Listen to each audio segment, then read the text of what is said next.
శివపురాణం ప్రకారం పూర్వం బ్రహ్మ విష్ణువులు తమలో తాము నేను గొప్ప అంటే నేను గొప్ప అని వాదించుకున్నారు. ఈ వాదులట కాస్త వివాదంగా మారింది. దాంతో పరమేశ్వరుడే స్వయంగా రంగంలోకి దిగాలనుకున్నాడు. ఈశ్వర సంకల్పంతో ఒక పెద్ద జ్యోతిర్లింగం బ్రహ్మ విష్ణువుల మధ్య వెలిసింది. బ్రహ్మ విష్ణువులు ఇద్దరూ లింగాన్ని సమీపించారు. అప్పటి వరకు వారి మధ్య ఉన్న ఆధిపత్య పోరు తాత్కాలికంగా సద్దుమణిగింది. ఆ మహాలింగం మొదలు తుది తెలుసుకోవాలన్న ఆసక్తి వారిద్దరికీ కలిగింది. బ్రహ్మ హంసారూపం ధరించి లింగ అగ్రభాగాన్ని చూడడానికి, విష్ణు వరాహ రూపంలో ఆదిని కనుక్కోవడానికి బయలుదేరాడు. బ్రహ్మకు ఎంతకు లింగం అగ్రభాగం కానీ మొదలు కానీ కనిపించలేదు. ఇంతలో లింగం పక్క నుంచి ఒక కేతక పుష్పం అంటే మొగలి పువ్వు జారి కిందకు రావడం చూసి బ్రహ్మ దాన్ని అపితనకు బ్రహ్మకు విష్ణువుకు నడుమ జరిగిన వాదాన్ని వివరించి సహాయం చేయమని అడిగాడు. ఆవు కనబడితే అదేవిధంగా చెప్పి ఆ లింగ అగ్రభాగాన్ని చూసినట్లుగా విష్ణువుతో చెప్పేటప్పుడు అది నిజమేనని సాక్ష్యం ఇమ్మని ప్రాధేయపడ్డాడు. సాక్షాత్తు సృష్టికర్తయే తనని బ్రతిమాలేసరికి కాదనలేక సరేనంటాను. రెండూ కిందకి దిగి వచ్చేసరికి విష్ణు తాను ఆ లింగం మొదలు చూడకలేకపోయాను అని ఒప్పుకున్నాడు. బ్రహ్మ తాను లింగ అగ్రభాగాన్ని చూశానని కావాలంటే ఆవును మొగలి పువ్వును అడగమని చెప్పాడు. నిజమే అంది మొగలి పువ్వు. బ్రహ్మదేవుడి మాటను కాదనలేక ఆయన అంగం అగ్రభాగాన్ని చూశాడని ఆవు తలతో చెప్తుంది. కానీ అసత్యం చెప్పడానికి ఇష్టం లేక తోకతో చూడలేదని చెప్తుంది. బ్రహ్మదేవుడి అసత్య ప్రచారాన్ని చూడలేక ఈశ్వరుడు ప్రత్యక్షమయ్యాడు. బ్రహ్మదేవుడు అబద్ధం చెప్పిన కారణంగా భూలోకంలో ఎచ్చటా పూజలు అందుకోవడానికి అర్హత లేకుండా శాపం ఇచ్చాడు. విష్ణువుకు ప్రజలు నిరంతరం కొలిచేటట్లు వరమొసగాడు. శివుడు ఏర్పరిచిన జ్యోతిర్లింగం అనంతమైంది. దాని నుండి వెలువడిన కిరణాలు పడిన ప్రదేశాలు 12 జ్యోతిర్లింగాలు అయ్యాయి. సాధారణంగా జ్యోతిర్లింగాలు 64, కానీ వాటిలో 12 మాత్రం అత్యంత ప్రసిద్ధమైనవిగా భావింపబడతాయి. ఈ 12 జ్యోతిర్లింగాల్లో ప్రతిదీ అచ్చట గల ప్రధాన దైవం పేరుతోనే ఉంటాయి. ప్రతిదీ ప్రత్యేకతను సంతరించుకుంటాయి. ఈ జ్యోతిర్లింగాలన్నింటిలో ప్రధాన దైవం లింగము. ఇది అనంతమైన జ్యోతిర్లింగ స్తంభంగా భావింపబడుతుంది. ఇది అనంతమైన శివతత్వానికి నిదర్శనం. ఈ జ్యోతిర్లింగాలు గుజరాత్లోని సోమనాథుడు, శ్రీశైలంలోని మల్లికార్జునుడు, ఉజ్జయిన్లోని మహాకాళేశ్వరుడు, మధ్యప్రదేశ్లోని ఓంకారేశ్వరుడు, హిమాలయాల్లోని కేదార్నాథుడు, మహారాష్ట్రలోని భీమశంకరుడు, వారణాసిలోని కాశీ విశ్వనాథుడు, మహారాష్ట్రలోని త్రయంబకేశ్వరుడు, టియోనగర్లోని వైద్యనాథుడు, ద్వారకలోని నాగేశ్వరుడు, తమిళనాడులోని రామేశ్వరుడు, ఔరంగాబాద్లోని కృష్ణేశ్వరుడు. 12 జ్యోతిర్లింగ స్తోత్రం. సౌరాష్ట్రే సోమనాథంచ శ్రీశైలే మల్లికార్జునం ఉజ్జయిన్యాం మహాంకాళే ఓంకారం అమలేశ్వరం ప్రజ్వల్యాం వైద్యనాథంచ డాకిన్యాం భీమశంకరం సేతుబంధేతు రామేశం నాగేశం దారుకావనే వారణాస్యంతు విశ్వేశం త్రయంబకం గౌతమీతటే హిమాలయేతు కేదారం కృష్ణేశంతు విశాలకే ఏతాని జ్యోతిర్లింగాని సాయం ప్రాతః పఠేన్నరః సప్తజన్మకృతం పాపం స్మరణేన వినశ్యతి.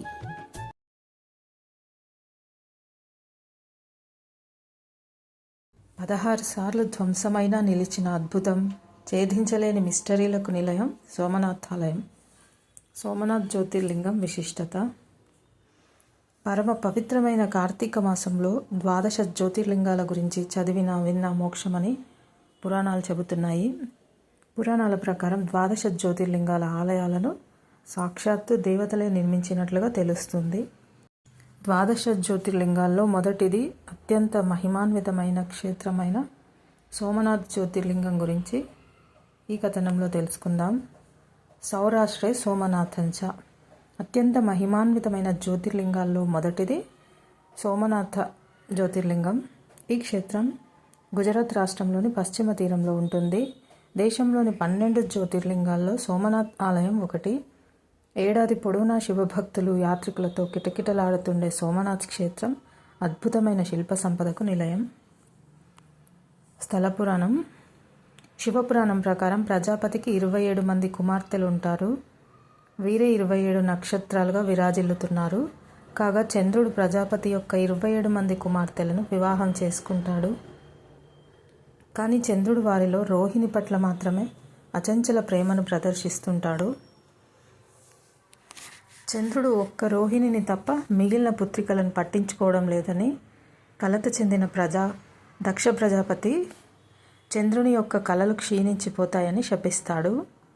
దాంతో కలత చెందిన చంద్రుడు రోహిణితో సహా సోమనాథ్ చేరుకొని అక్కడి స్పర్శలింగాన్ని ఎంతో నిష్ఠతో పూజ చేస్తాడు.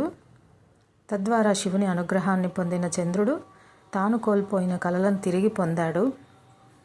చంద్రునికి మరో పేరు సోముడు. ఆనాటి నుంచి చంద్రుని విన్నపం మేరకు శివుడు అక్కడ సోమనాథుడిగా భక్తులను అనుగ్రహిస్తున్నాడు. ఇందుకు కృతజ్ఞతాభావంతో చంద్రుడు శివునికి బంగారు ఆలయాన్ని నిర్మించాడు. తదనంతరం ఈ ఆలయాన్ని రావణుడు వెండితో, శ్రీకృష్ణుడు చెక్కతో, పాండవుల్లో ఒకరైన భీముడు రాతితో నిర్మించారని పురాణాల ద్వారా తెలుస్తుంది. కాలక్రమంలో ఈ జ్యోతిర్లింగం 16 సార్లు ధ్వంసమైనప్పటికీ తిరిగి జీర్ణోద్ధరణ పొందింది.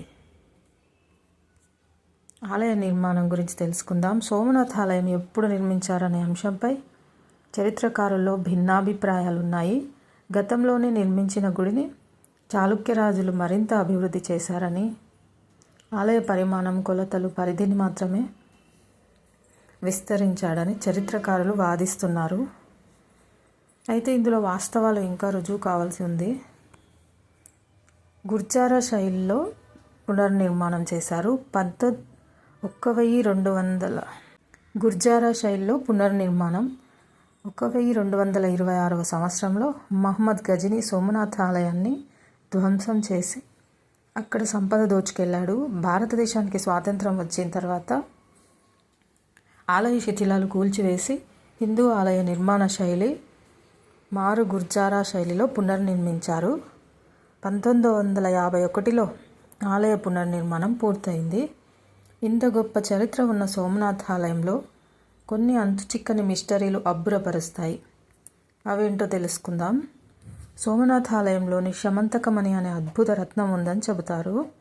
బహుశా మనం వినాయక చవితి కథలో తెలుసుకున్న శ్రీకృష్ణుని వద్ద ఉన్న శమంతకమణి ఇదేనేమో. ఈ శమంతకమణిని తాకిన ప్రతిదీ బంగారంగా మారిపోతుందని పురాణాలు చెబుతున్నాయి. ఆలయ పరిరక్షణలో భాగంగా ఈ శమంతకమణిని జ్యోతిర్లింగం బోలు లోపల దాచారని తెలుస్తుంది. సోమనాథ్ ఆలయ శిఖరంపై 37 అడుగుల పొడవైన జెండా ఉంటుంది. ఆలయ సిబ్బంది ఈ జెండాను రోజుకు 3 సార్లు మారుస్తారు. పురాణాల ప్రకారం సరస్వతి, కపిల, హిరణ్ అనే 3 నదుల పవిత్ర సంగమంగా సోమనాథ్ ఆలయం నిర్మాణానికి ముందు సోమనాథ్ ప్రదేశం ఒక ప్రసిద్ధ తీర్థయాత్రగా గుర్తింపు పొందింది. ఎంతో మహిమాన్వితమైన సోమనాథ్ జ్యోతిర్లింగాన్ని మనం కూడా దర్శించుకుందాం. తరిద్దాం. ఓం నమః శివాయ.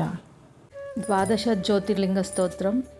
సౌరాష్ట్రే సోమనాథంచ శ్రీశైలే మల్లికార్జునం ఉజ్జయిన్యాం మహాంకాళే ఓంకారం అమలేశ్వరం ప్రజ్వల్యాం వైద్యనాథంచ డాకిన్యాం భీమశంకరం సేతుబంధేతు రామేశం నాగేశం దారుకావనే వారణాస్యంతు విశ్వేశం త్రయంబకం గౌతమీతటే హిమాలయేతు కేదారం కృష్ణేశంతు విశాలకే ఏతాని జ్యోతిర్లింగాని సాయం ప్రాతః పఠేన్నరః సప్తజన్మకృతం పాపం స్మరణేన వినశ్యతి.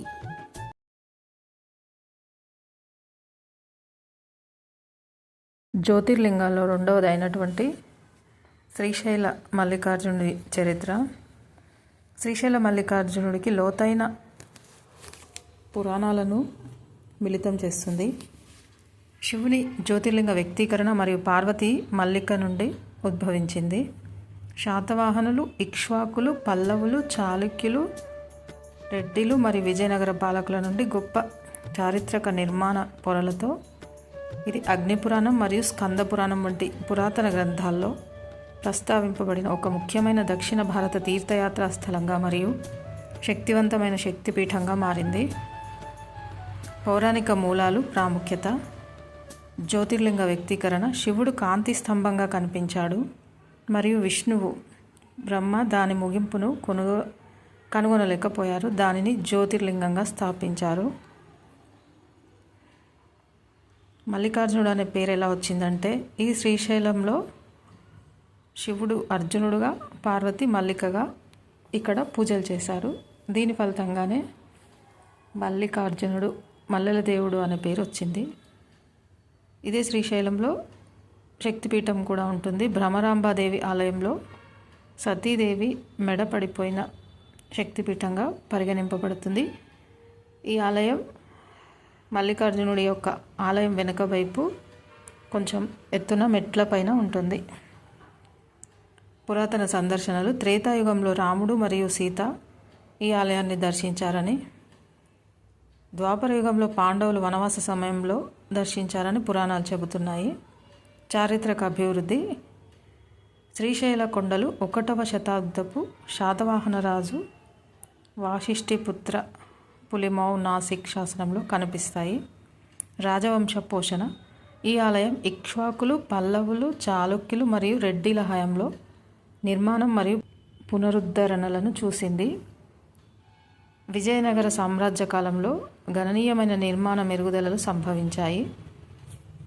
తర్వాత చేర్పులు. ఛత్రపతి శివాజీ 1662లో ఒక గోపురాన్ని జోడించారు.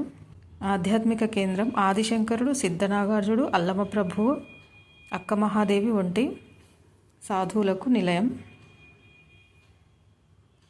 ముఖ్య లక్షణాలు. ద్వంద్వ ప్రాముఖ్యత. జ్యోతిర్లింగం మరియు శక్తిపీఠం రెండు ఉన్న కొన్ని ప్రదేశాల్లో ఒకటి. ప్రత్యేకమైన ఇతిహాసాలు. యువరాణి చంద్రవతి స్వయంభువైన లింగాన్ని కనుగొన్నది మరియు భ్రమరాంబ ఆలయంలో ఒక తేనెటీగ సందడి చేస్తుందని చెబుతారు. అంతేకాకుండా శ్రీశైలంలో మనం చూడవలసిన ముఖ్య ప్రదేశాలు ఆ అడవి ప్రాంతంలో ఎన్నో ఉంటాయి. అందులో ముఖ్యమైనవి పాతాళగంగ, పాలధార, పంచధార, శిఖరేశ్వరము, సాక్షి గణపతి. ఇవే కాకుండా అక్కమహాదేవి గుహలు, రుద్రాక్ష మఠం, ఇష్టకామేశ్వరి దేవి, ఇలా ఎన్నో ఆ చుట్టుపక్కల చూడవలసిన ప్రదేశాలు ఉంటాయి.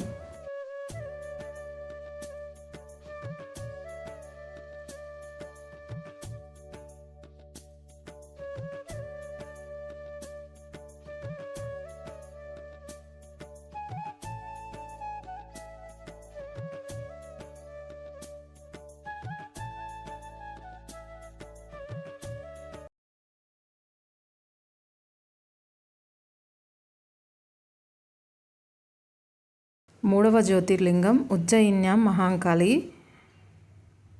మధ్యప్రదేశ్లో ఉన్నటువంటి మహాకాళేశ్వరుడి గురించి తెలుసుకుందాం.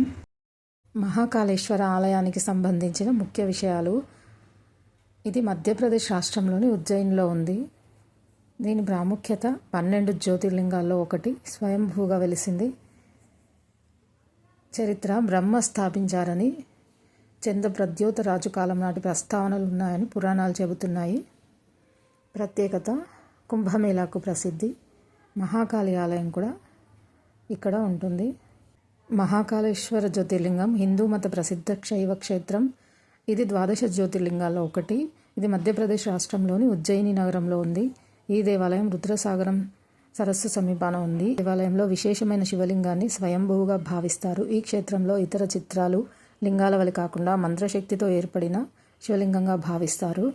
ఈ దేవాలయంలోని మహాకాళేశ్వరుని విగ్రహాన్ని దక్షిణామూర్తి అని కూడా అంటారు. అనగా ఈ విగ్రహం ముఖం దక్షిణం వైపు ఉంటుంది. ఈ ఏకైక లక్షణం ఈ దేవాలయం తాంత్రిక శివనేత్రం యొక్క సంప్రదాయాన్ని సమర్థించే విధంగా ఉంది. ఇది 12 జ్యోతిర్లింగాల్లో కంటే ప్రత్యేకంగా ఉంటుంది.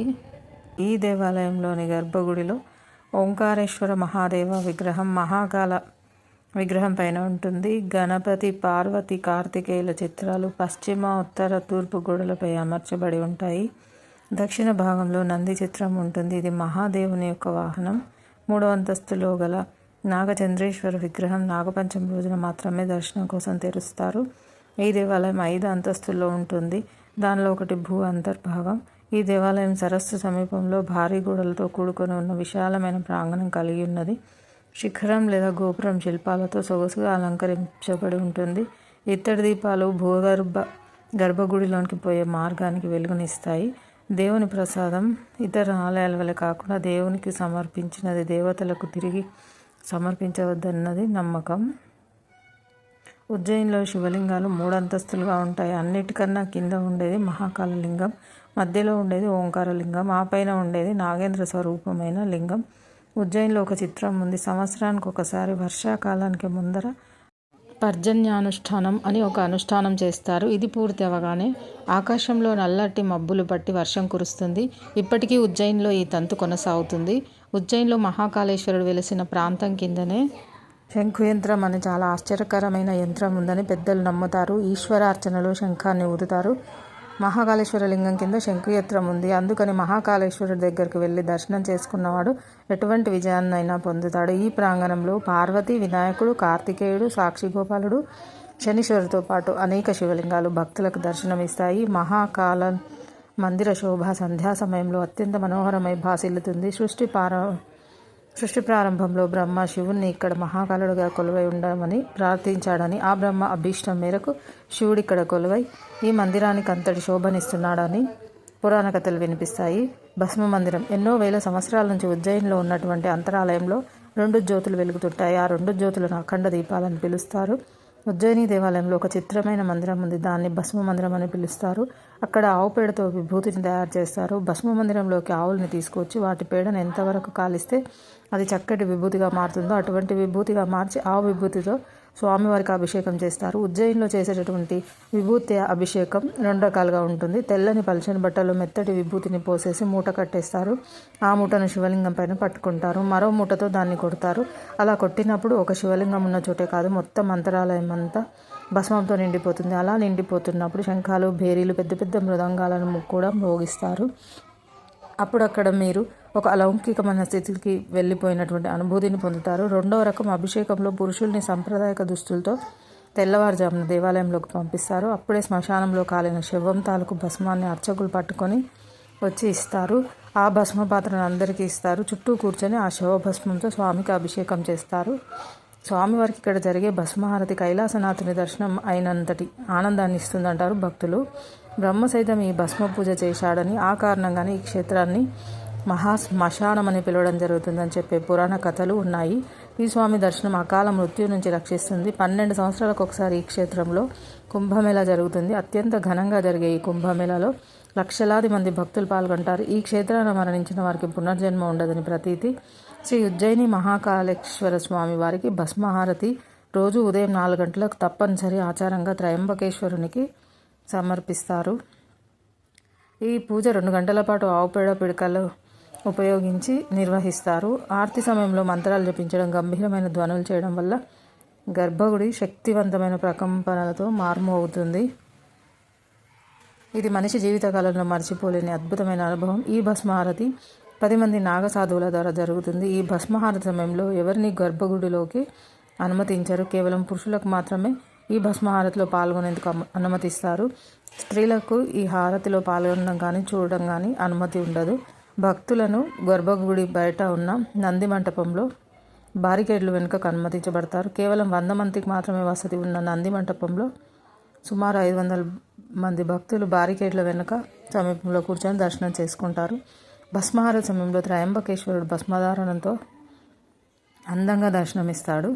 ఈ భస్మహారతి దర్శనం ప్రతి హిందూ భక్తుని చిరకాల కోరిక. మానవ జీవితంలో భస్మహారతి దర్శనం పునర్జన్మహరణం.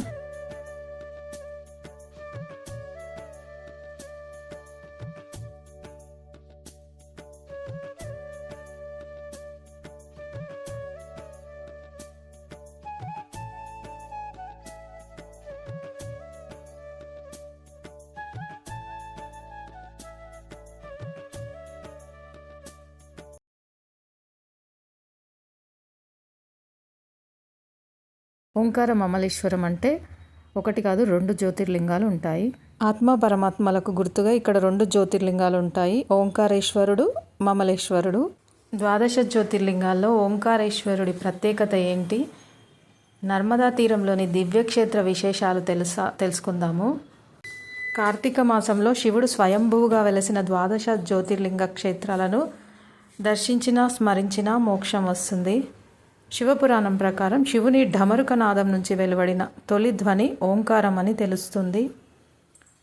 సృష్టికి మూలమైన ఓంకారాన్ని సాక్షాత్తు మహేశ్వరుని స్వరూపంగా భావిస్తారు.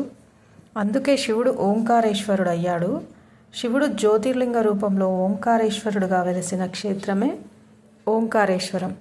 కేవలం స్మరించినంత మాత్రాన్నే సకల పాపాలను పోగొట్టే ఈ ఓంకారేశ్వర క్షేత్రం ఎక్కడుంది, ఆ క్షేత్ర విశేషాలు ఏమిటో ఇప్పుడు మనం తెలుసుకుందాం. ఓంకారేశ్వర క్షేత్రం ద్వాదశ జ్యోతిర్లింగాల్లో 4వది. ఈ క్షేత్రం పవిత్ర నర్మదా నదీ తీరంలో వెలిసి ఉంది. అయితే ఈ క్షేత్రంలో గొప్ప విశేషం ఏముంది?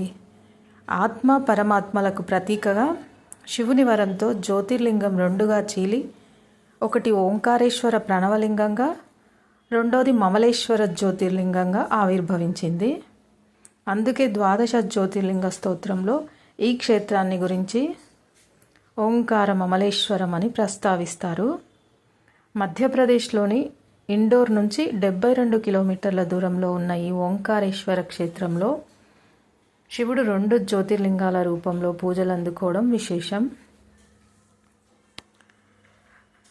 అతి పురాతన జ్యోతిర్లింగాల్లో ఒకటైన ఓంకారేశ్వర క్షేత్రం భక్తుల పాలిట ఇల కైలాసంగా విరాజిల్లుతుంది. ప్రధాన ఆలయంలో పరిశుద్ధనాథ్, వైద్యనాథ్, మహాకాళేశ్వర్, కేదారీశ్వర్, గుప్తనాథ్ పేరుతో వివిధ ఉపాలయాలున్నాయి. ఈ 5 ఆలయాలను కలిపి పంచలింగ ధామాలుగా పిలుస్తారు.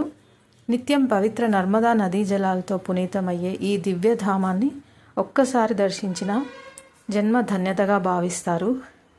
ఈ క్షేత్రంలో శివదర్శనానికి ఒక పద్ధతి ఉంటుంది.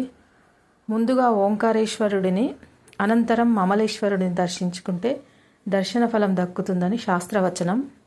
పూర్వం అసురులు స్వర్గాన్ని ఆక్రమించుకొని దేవతలను హింసించసాగారు. ఆ సమయంలో స్వర్గాధిపతి అయిన ఇంద్రుడు శివుని ప్రార్థించాడు. అప్పుడు జ్యోతి స్వరూపుడైన ఓంకారేశ్వరుడు పాతాళ లోకం నుంచి లింగాకారంలో వెలిసి రాక్షసుల బారి నుంచి దేవతలను కాపాడి స్వర్గాన్ని తిరిగి దేవతలకు అప్పగిస్తాడు. శివుడు ఓంకారేశ్వరుడిగా వెలసిన చోట ఓంకారేశ్వర జ్యోతిర్లింగం ఆవిర్భవించింది.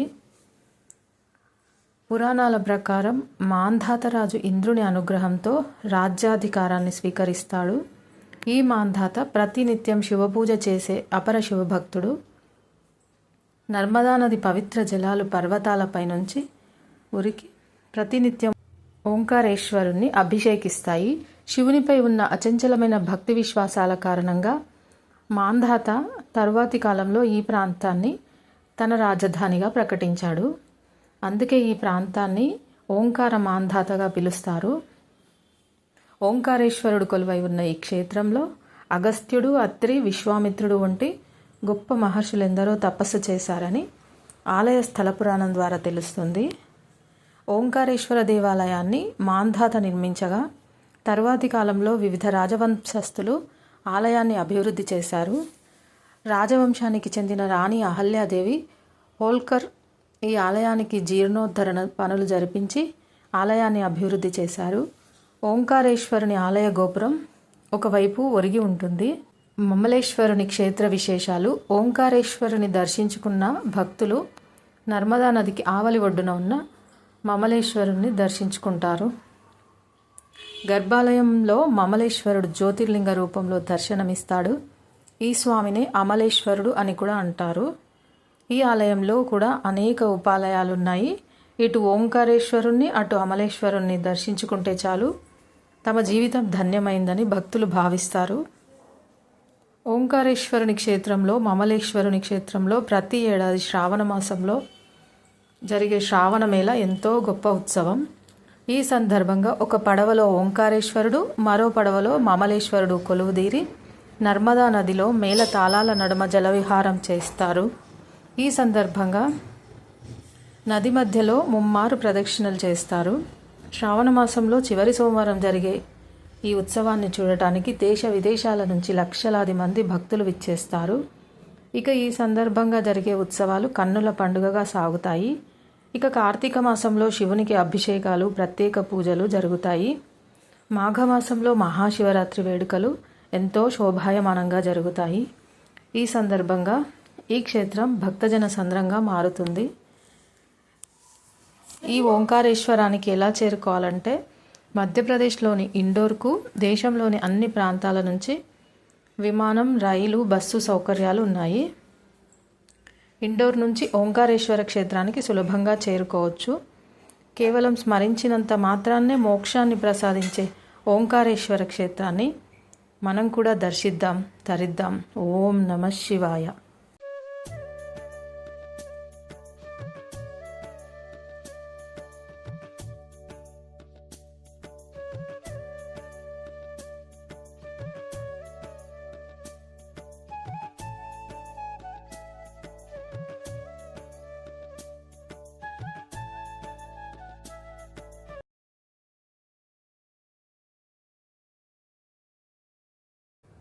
జార్ఖండ్లోని దేవఘర్లోని వైద్యనాథ జ్యోతిర్లింగం యొక్క ప్రధాన ఇతిహాసం రావణాసురుడి భక్తి మరియు శివుని ఆత్మలింగాన్ని లంకకు తీసుకువెళ్ళే ప్రయత్నం చుట్టూ తిరుగుతుంది.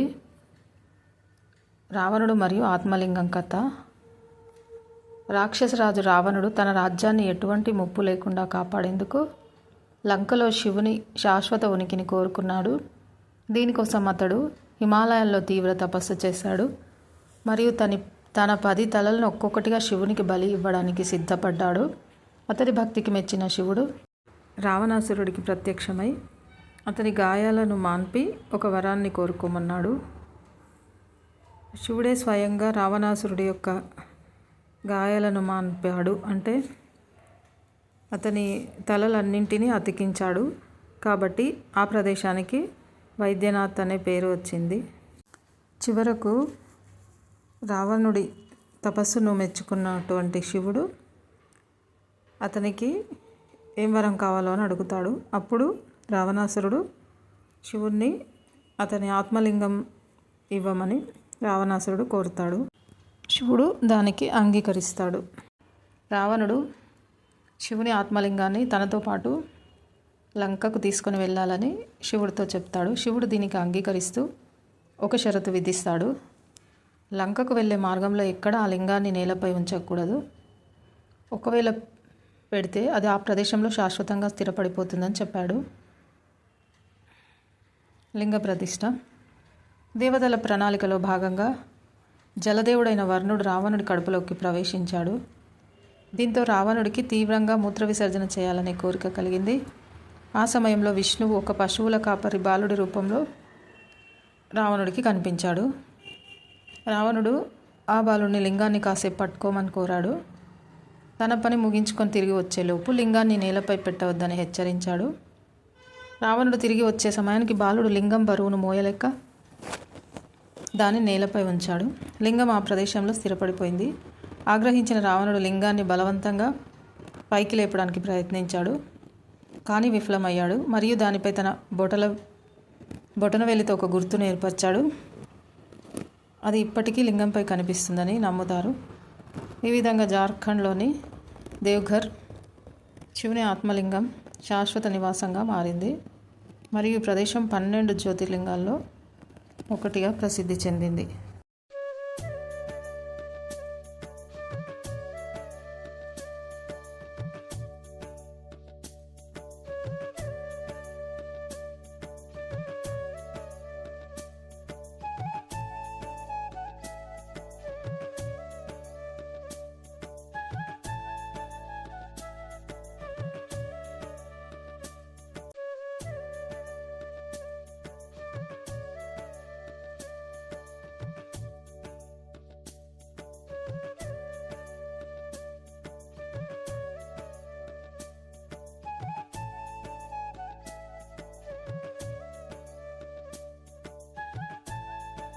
ఢాకిన్యాం భీమశంకరం.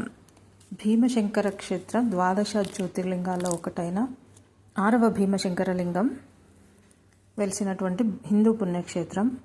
భీముడు అనే రాక్షసుడి కారణంగా తలెత్తిన విపత్తును తొలగించినందువల్ల ఆ భీమశంకర జ్యోతిర్లింగంగా ప్రసిద్ధి చెందింది.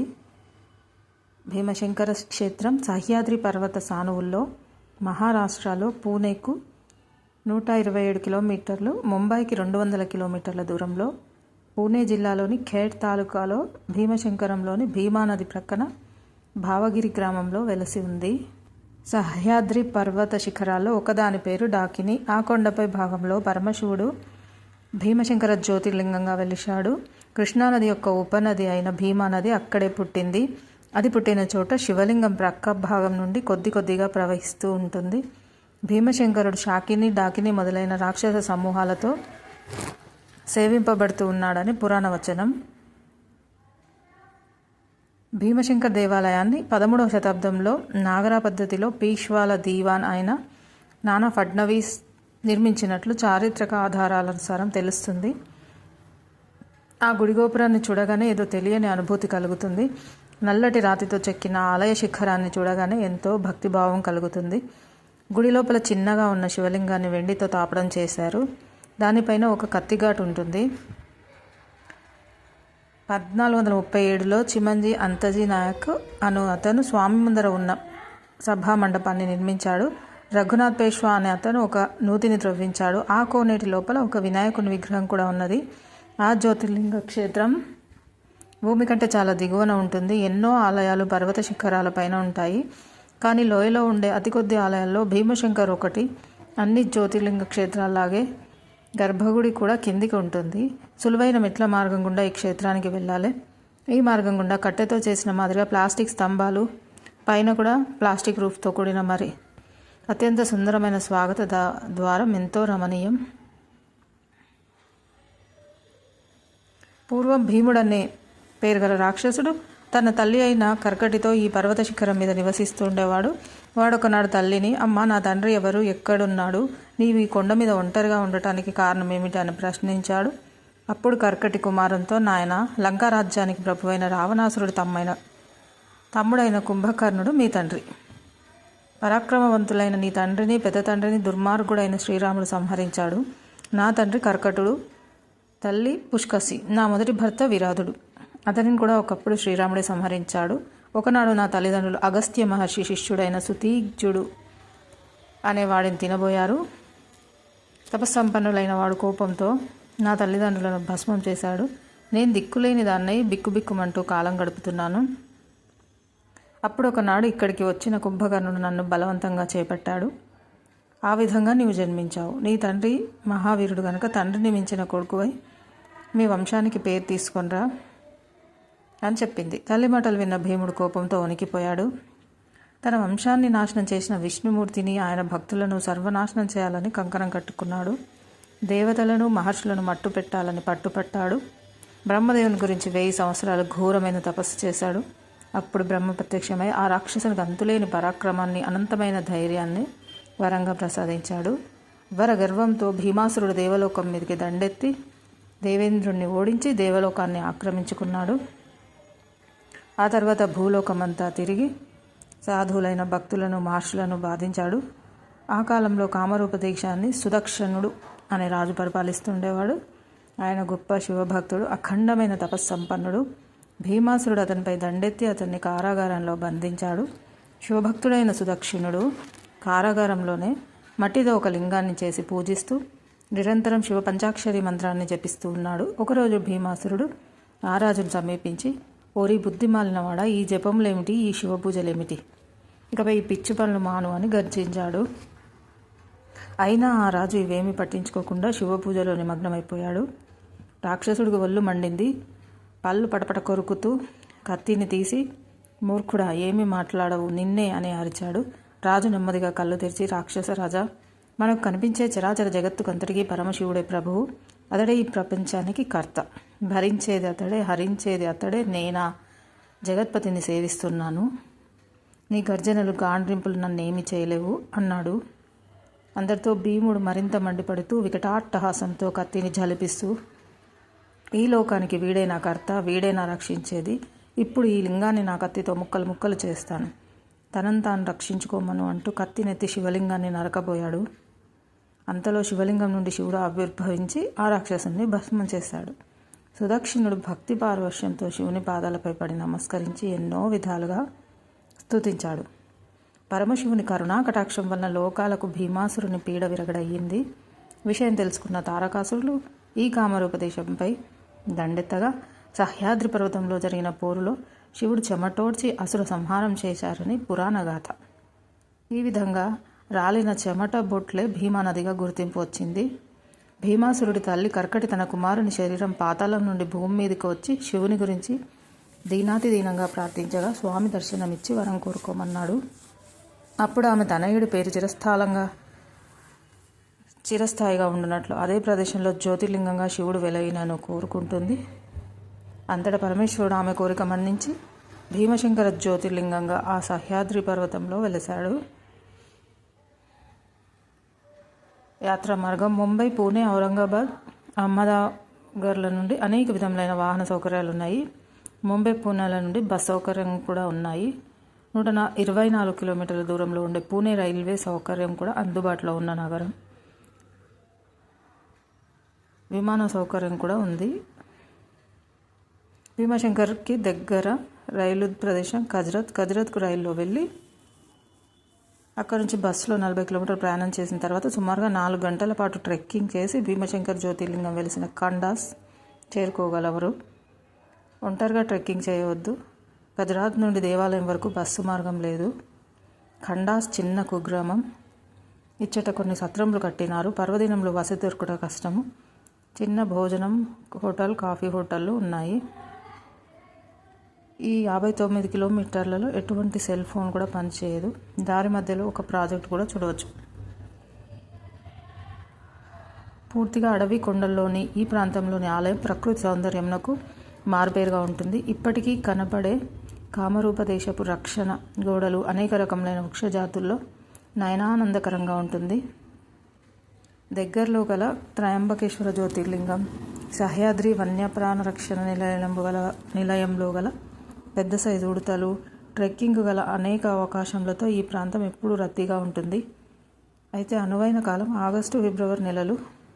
వేసవిలో, వర్షాకాలంలో అక్కడి వాతావరణం యాత్రలకు అనుకూలంగా ఉండదు. ఖండాస్ నుంచి 2 నడక మార్గాలు ఉన్నాయి. ఈ మార్గాల ద్వారా సుమారు 6 గంటల సమయం పడుతుంది. శారీరకంగా దృఢంగా లేని వారికి వర్షాకాలం, వేసవి కాలంలో నడక మార్గం అత్యంత క్లిష్టమైంది. ఖండాస్ నుంచి రవాణా సదుపాయం ఉండదు. కనీసం 5 నుంచి 10 మంది ఉంటేనే నడక మార్గం వైపు వెళ్ళాలి.